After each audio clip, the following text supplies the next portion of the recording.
In December of 2023, my friend Chris suggested collabing on AMV sometime. We had been editor friends for a couple years now, and recently we became IRL ones. I was down with the idea, but I didn't really know what we could collaborate on until April of 2024 came.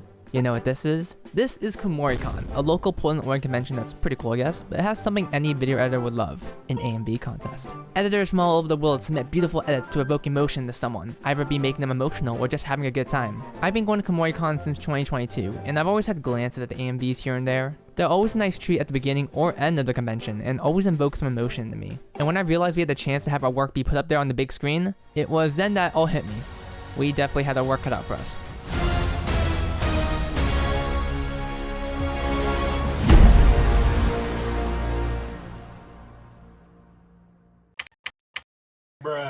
So originally we kept bouncing ideas back and forth on what we can do together. We've both been in the editor's fair for a while, and finding the time and opening to bring one of them to life seemed super far-fetched.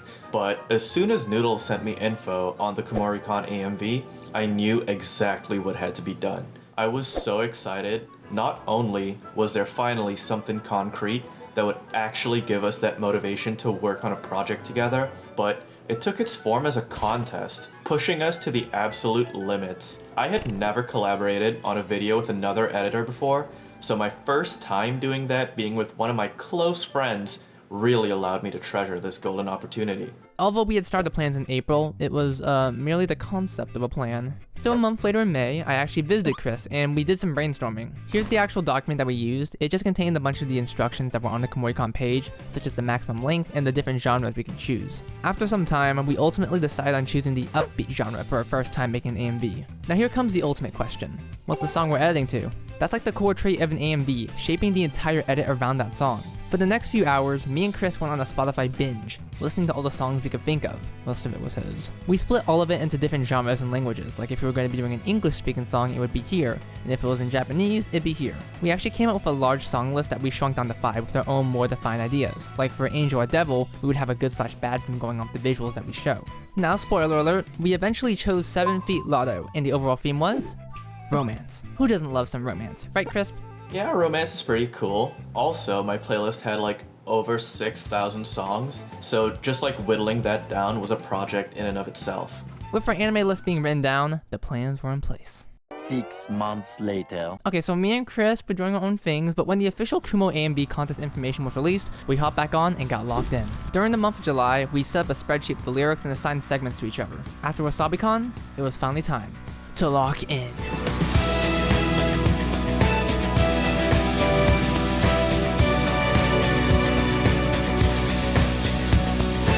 The very first thing I did was a full-on deep dive into every anime I've ever watched, no matter how niche it was. I was scouring for hours on end for the slightest hints of romance, securing the most iconic clips I could find. I wanted this AMV to reach as many demographics as I could and give every fandom some love. While editing, this project pushed me so hard. Between the struggles of gathering footage and the time crunch and balancing my personal life, it felt unending with an ever-approaching deadline.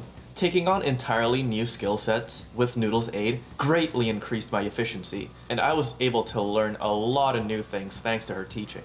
I've always leaned towards like cinematic styles, so that's where most of my focus was, whereas I was in perpetual awe of Noodle's motion graphics and animations. The process of assigning clips to lyrics was also a new challenge, but it definitely helped me understand the psychology behind AMV production a lot better. However, even though this song was romantic, there were some lines that stood out to me, and I wanted this AMV to stand out in the most completely subvert your expectations type of way. It started out as a funny joke. All I said was, "Would it be insane of me to drop this pic on every second?"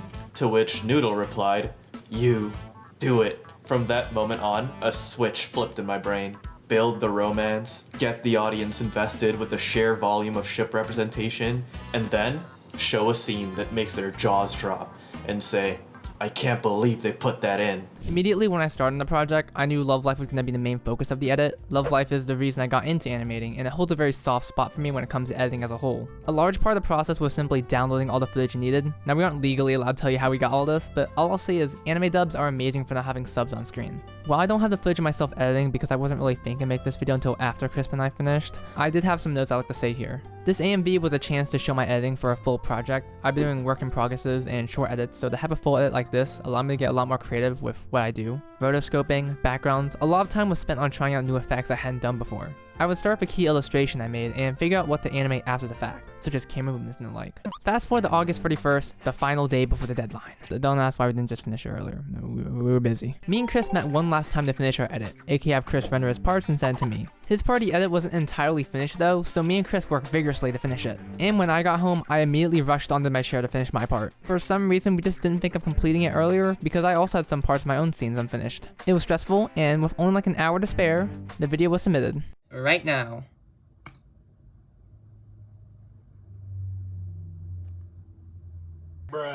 After the deadline passed, me and Chris had some time to ourselves to just do our own thing. Both of us were pretty confident in our work, but obviously lowered our expectations in case we didn't get accepted. We didn't get accepted. In an email they sent out in October, they showed all the finalists for each genre, and unfortunately we weren't there. Needless to say, it was very disappointing. I'm not sure how it was for Crisp, but I was going for a rough time with a lot of things, and having that be added onto it made me lose it mentally for quite a while. Upon hearing that we didn't place in the finalists, let alone the top 20 for the category, I was super disheartened, and it was jarring. The hours and hours of time and effort into this 3-minute video to not even reach top 20, it shook me to my core. It opened my eyes to exactly how fierce the competition is and how small I was. After all, I've only been an editor for like 4 years. We were up against veterans, the best of the best, with years of experience over me. I was dejected. It was sad seeing what happened, but there was a sort of shining light at the end of it. A few days after the results were emailed to us, we got another email telling us about a new AMV panel that was created due to the new space they got for the convention, a panel called AMV Show and Tell. This was a panel where participants of Kumoricon could actually walk up and present their own AMV works, and unlike the contest, it wasn't competitive in any way. So of course me and Chris said up, hey man, we're not letting that AMV go to waste. Fast forward to Kumoricon, day 0 to be precise, me and Chris met up to have a special meeting with some of the staff for the AMV contest. The dinner was at Red Robin's, and being real, it was really nice being there. The food was also pretty good, and it was my first time talking to more seasoned editors. Some of them have been editing for decades now, and Chris and I saw into more of the insights they had for AMVs as a whole when it comes to conventions. Kumoricon seems to be a prime spot for AMVs in the Pacific Northwest, and it talked about ways of being able to spread it more. There was a lot of talk about it, and it was overall fun just talking about editing. We even got a picture if I can show it here. Switching to day 1 of Kumoricon, the AMV show and tell was starting around 11:30, so it was best to get there around 11 or so for Chris and I. I left around 10:30, so I get there around 11 until something bad happened. I guess I was stressing out about getting ready in cosplay. I was cosplaying Cosme Nakasi, by the way. And I guess this is in character of her because I fucking forgot my badge, so I had to quickly get back home, get my badge, and then go back to the convention. And it takes around 30 minutes to get to the convention and back to home. So needless to say, I was cutting it close. Some of our friends came to see our AMV though, so thank you Chloe and Brooke and Junie. I think like 1 or 2 of you guys had to leave, but that's okay. You were there in spirit, I think. It wasn't the biggest audience because it was set in an entirely different building from where most of the convention was taking place, but it saw some people watching. Unfortunately, I don't have the footage for this, but trust that Chris did everything for me. I was tired, I was stressed, and I was also carrying this fat fuck. So being able to hang out with the editors, who were also the staff by the way, it was pretty awesome. They were so sweet and down to earth, and they just loved talking about editing, and like they had goals that aligned with us. They wanted to popularize the AMV and editor spare, and we discussed like the future of it as well. Participating in the show and tell was so much fun too. I had never shown my work in a panel setting before, so it was all pretty new territory to me. Despite not placing in the finalists, the audience was so captivated by our work, and the roaring round of applause made me feel like, hey, this is worth it. This is worth not being in the top 20 because this reaction is more than enough to give me the push to try again. The other AMVs were so well made, and it broadened my horizons to so many different styles and proved that, yeah, we have our work cut out for us for sure. Another editor who presented, Paige, had insight that really resonated with me. They said, and this is like not word for word, I don't care much for competition, but I love showing my work. So a show and tell was all I wanted to do. Case in point being, seeing this as an opportunity to work harder, to see how an audience takes it is more than enough of a reward. After the AMV Theatre screening, a wave of emotion hit me like a truck, sitting next to Noodle in absolute awe of how amazing the competitors were.